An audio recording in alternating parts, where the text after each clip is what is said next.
Hi there, it's Denise Eckert. I love coming on here and sharing different ideas and techniques to help you lower the stress in your life because living in stress is just unhealthy.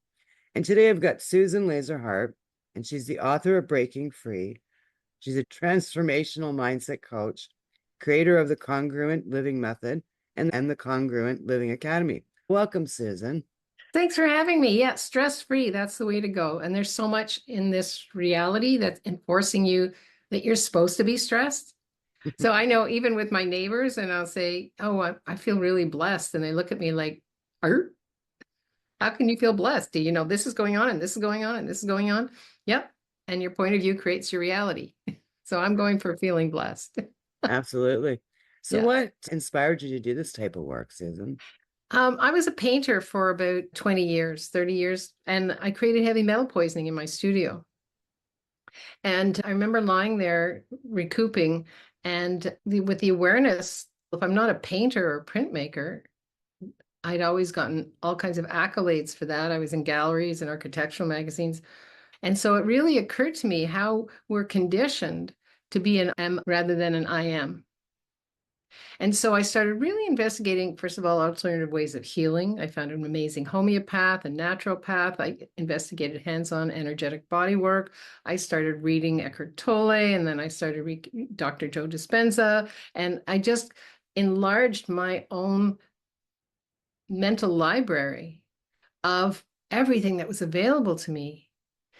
And I was just amazed at that connection of body, mind, and soul, and how it's all interconnected.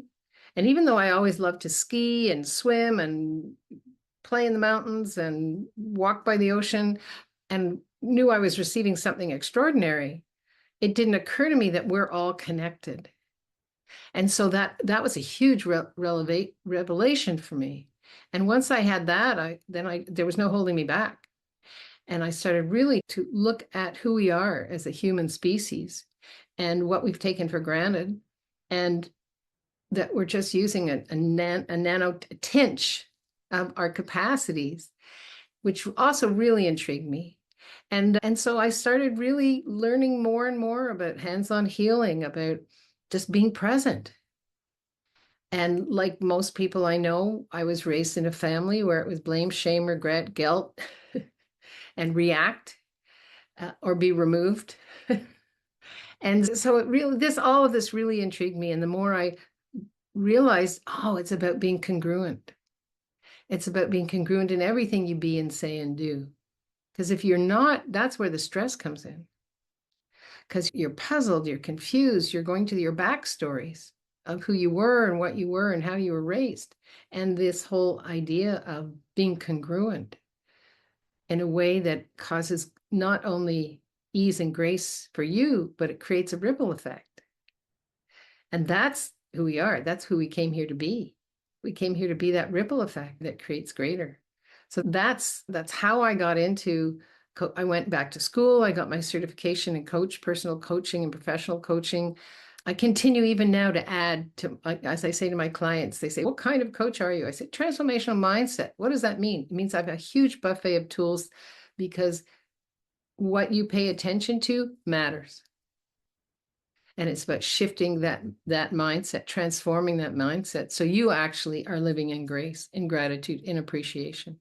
And that's who you are. It's funny that you bring that up because this morning it was funny because I had actually a really nice night of sleep, which doesn't happen all that often. And before I even thought about getting out of bed, I did a gratitude practice. Yeah. And it's just how you do your life. Yeah. And I find nowadays, especially I find the last few years, everybody's just so tense. And I've got friends, the moment they wake up, they start watching the news or they get on Google and look at the news. And for me, I love the congruency that you speak about. Is just having that harmony in our lives. Yeah. Now, for someone that's listening and wants to start creating harmony in their lives, what are some of the steps that they can take to go forward? I think you just mentioned one. What are you grateful for today? We have this really bizarre enforcement of this reality where you have all these people saying, what's my passion and what's my purpose? The fact that you're here on purpose, it's not a mistake. So let's clear that right out to begin with. So if you're here on purpose, what a gift. And what would you like to create with today is a great question to ask. And let the stories be their stories. Be honest, look in the mirror. Hello, just say hello. I wonder what we're going to create today with today. Because even that, we know the chemicals shift and change in our bodies. And when you're in the lower altitude, blame, shame, regret, stress, news, the news takes such advantage of that. And so does the media, and so does the iPhone or smartphone or stupid phone or whatever you want to call it. If you're inundated with other people's stories, which is what this is created for, you can then be easily controlled because you've stopped thinking for yourself. We are sensate bodies, organs that are made to touch, taste, feel, walk, discover. We're not made to lock ourselves into this little thing and take everybody else's points of views as ours. And that's one of the biggest things I would say is ask yourself this question: what would I love to create with today? And when you hear yourself come in, but I can't, I don't, it shouldn't, my next question would be, what if you could? What if you could? A little magic wand thinking here. What if you could? What would that be like? And then set that self as your target for the day, even if you only incorporate a nanosecond of it in. And then at the end of the day, how are you going to feel? Wow, I'm the kind of person that actually got that done, or made that phone call, or took space for myself, or went for a walk in the morning, whatever that is, honored my word to myself. Because here's the thing. One of the reasons why people are stressed is because they haven't been taught to honor their word to themselves. They're running around trying to honor their word to other people. Oh, I didn't get that done. I promised them I would do that. I'm supposed to be doing this. Where are you in all of that? Transformation starts from the inside out. And more than not, you're very busy. And none of it is nurturing and nourishing you. And it's getting those things done one step at a time. I'm a big baby step believer. Take one step. What would that look like if you just put your running shoes on? Don't go outside. Just put them on and say, oh, look at me. It's morning and I put my shoes on to go for a walk. Just one step at a time. And then how will that feel at the end of the day? How do you want to feel at the end of the day? You want to feel overwhelmed, overloaded, stressed out? If you do, keep your head in your iPhone. If you don't, expand out. And I love what you said. You are at certain points in life, I did the same, where I was living up to others' expectations. Yeah. And having those to-do lists wasn't really my to-do list. It was, I was expected to do this, I needed to do that. And all these things on my to-do list were not overwhelming, but they took up a lot of energy and a lot of my time. And it was a lot of times, it wasn't a project I could finish in a day. So then you feel that anxiousness that you still need to get this done. One of my biggest things, as I say to people, is to create smaller blocks or bite-sized pieces so that you can step away from a project. But I love what you said, because you're looking in the mirror, asking yourself what you're going to create today, and it's for yourself. Yeah. And we don't do that. No, I always say, I'm the only one that looks in the mirror with myself at night. Who do I want to see? And that honoring your word to yourself, there's part of that, which is it true? I don't have time for this and I don't have time for that. Is that true? What are you making true about this? And what if it was easy? How can it be easy? Well, is there somebody you could ask to assist you? Can you break it into bite-sized pieces? There's lots of stuff that is like not in my wheelhouse. And I'm very honest with people. I'm not your person. Now, I've raised 4 children. Two little grand beings that know what I'm good at, know what I'm not good at. And it's okay. It's okay. And what if it was easy? If it was easy, where would you begin? Because we tend to jump in the middle because we've decided we don't have enough time. What if time wasn't real? What could you create with your life, with your living? And do you feel your body just in this conversation? I'm so grateful for this conversation. I can feel my body just relaxing, just Feels like we've removed ourselves from the world. while adding to the world with this wonderful podcast. We're making our own little world bubble. Like Yeah. it's a wonderful feeling. It's about us. It's Yeah. not about what's going on here and who's No. doing that there and what's Yeah. going on in whatever country or Yeah. but I find especially with social media that we are watching everybody's crap. Yeah. And then you're watching everybody's comments towards all everybody's crap and it's out of hand. Not only that, 45 minutes have passed Yeah. where you could be, I don't have time for meditation. It's 10 minutes, Yeah. whatever that is for you, right? I don't have time for this. I don't know. You actually, time isn't real. What are you using to distract yourself from you being you? And if we wrote those down, all of those distractions with no judgment, you'd be amazed. I'm amazed. Sometimes I'll do that for a week and I'll write everything I do. I just write down. And then I look at it and I'm like, oh, how's it working for me? Maybe it's working great. And if it's not, it's there on paper. And I can see where it is that I've used time as an excuse or a reason to stress myself out. And I can see anything that I really wanted to do that brought me joy done like that.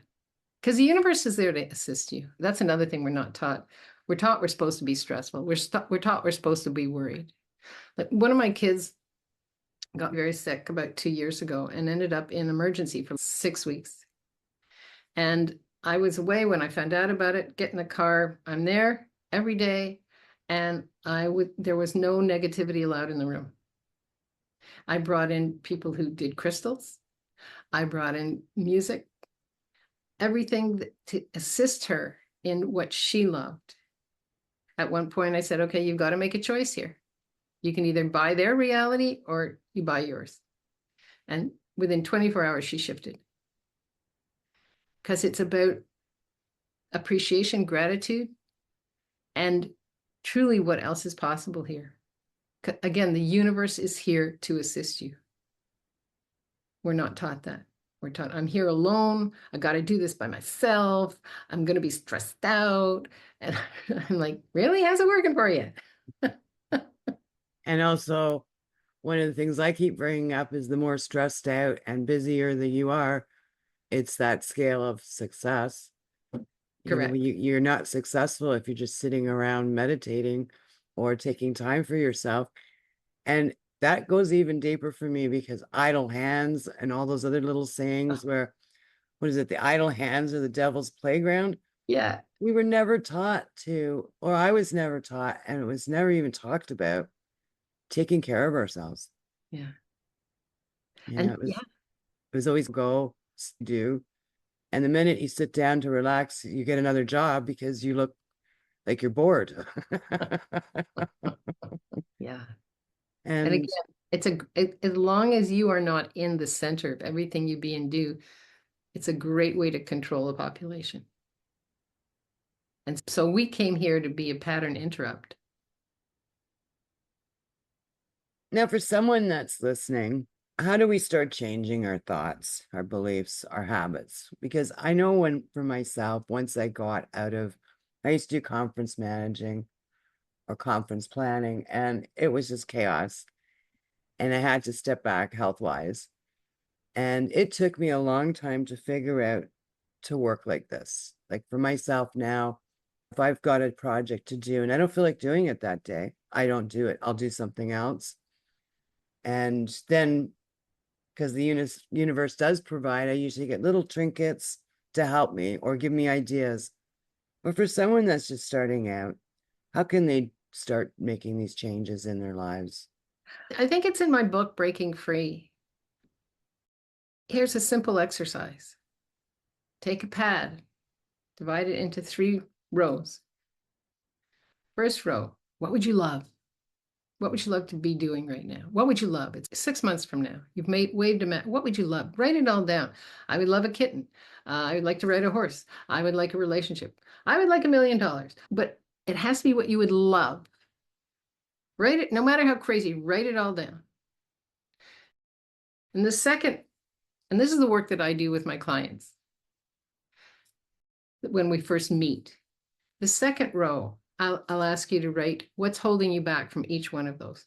You got to start getting honest here. You see how this works? We're no more la. Get honest. And then ask yourself, which one of these is really true?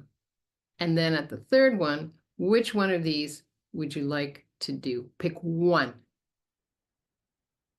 And then that's where we start taking those baby steps. Because the underlying question I would ask you is, okay, this is what you've chosen. What's underneath there? And because when you start discovering what's underneath there that's been holding you back, it's generally related to how you were raised. It's related to the stories that you hold on to, the belief systems. And so that's where we start to peel the onion, if you can use that expression, to get to that layer where you start trusting yourself. Because I bet you dollars to donuts, that list is all exterior. That list has to do with things and stuff. But it's okay. So if you were successful at that, how would you feel about yourself? What would you look like? Would you be living in the kind of home you're living in? Would you be, what is it? Where are you in that dream? And we're not encouraged to dream. We're encouraged to dream other people's dreams. And so what I'm asking people to do is this, what is that voice inside of you been asking for? I mean, for myself, when I wrote Breaking Free, I knew that I didn't want to finish 2023 by saying I could have written a book. I could have written a book. And so it's like when you go to bed at night, are you going to be filled with coulda, woulda, shouldas? Or are you going to be filled with, oh, wow, that's so cool. I took that baby step and I did it. And so for myself with writing the book, I knew by 2023, the end of 2023, beginning of 2024, either the book gets written or we're not having this discussion anymore, Susan.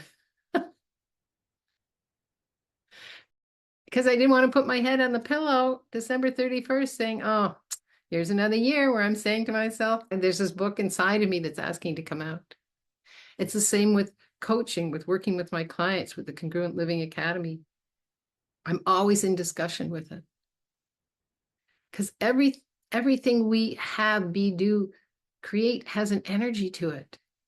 And the words that you speak have an energy as well. And so it's so important when you ask this question, where do people start? Be aware of the energies of the words that you're using. Do they add to your life or do they drag you down? Do they have you honoring your word to yourself or do they have you buying into an old story that you're going to bring out again? Because you know what? The brain loves a good story. So my whole thing is create a new one. I love that. And I was just going to point out too, though, like when you're peeling away the onion and you figure out what's holding you back. I had this coach that tell me this years and years ago, and it has stuck in my system since. And the way you show up for one thing is the way you show up for everything. That's congruent living. Yes. Yeah. Susan, I understand you have a transformation toolkit available at your website. Can you talk about that a little bit? Yeah, thank you for asking. I was wondering, what is it that I can gift people that they can, like you just asked me, how do you start? We start by being in the question, by asking yourself questions. So what questions do I ask myself? Got that covered for you in the transformation toolkit. We talk about breaking cycles, the stories you have or the cycles that you have. And it's just like a little quiz that you take for yourself and find out, where are you in the line of congruent living? Where are you in having harmony in your life? What could you move the needle on? What could you let go of? And it's a little bit of a quiz. you take for yourself. And then I have a 5-minute exercise afterwards in which we go through just a being present exercise. And I've gotten fabulous feedback from it. I'd love for your listeners to pop on. You can go to either susanselfcheck.com or go to my website, susanlazarhart.com, and you'll find it right on the homepage. And yeah, even my daughters have been taking it. Said, could you just take this for me and tell me what you feel? And they're like, yeah, okay, it's a good one, Mom. I'm like, okay, yeah. Great. Bridging the gap with generations. Yeah. So wherever you're listening or watching this, I will be putting Susan's links and her information everywhere. So if you have any questions, please feel free to reach out and ask Susan. So we're going to be wrapping this up, Susan. What are your final words of wisdom to leave with the audience today? Oh, let's see. This is from a sticky note. I'm covered in sticky note. I'm a big sticky note person. I have ideas. I'm a manifesting generator on the human design, and I have lots of ideas, and I put them on a sticky note. So see how this resonates with you. Just because you can't see what you're looking for doesn't mean you can't see what you came here for. When we say, I can't see what I came here for, take a moment. You came here, as Emile Zola says, the French philosopher, to shout out loud. You're an infinite being that chose this body for this experience on Earth School. Just because you can't see what you're looking for. People say, I don't know what I want to be doing. It doesn't mean you can't see what you came here for. And that's where, what are your values? Are they joy, discovery, curiosity, kindness, compassion? Right? That's what you came here for. So start introducing that into your life every day. And again, if you need mentorship or guidance, know that I'm always here. Because it's a journey. None of us hatched out of an egg with all of that. We've had our experiences. The universe throws us contrasts in which we can learn from. And to me, that's the joy of being in the Congruent Living Academy, is having that space. But just because you can't see what you're looking for doesn't mean it's not here. Trust, listen, go for a walk, put your hand on a tree, be present. You'll be amazed at the whispers of awareness that are here for you. Just saying, grow. I love that. That's very powerful. Thank you so much, Susan. Such amazing information. I feel so relaxed too. It's great. Good. So leaving you a gentle reminder to slow down and enjoy life, and I'll see you in the next episode.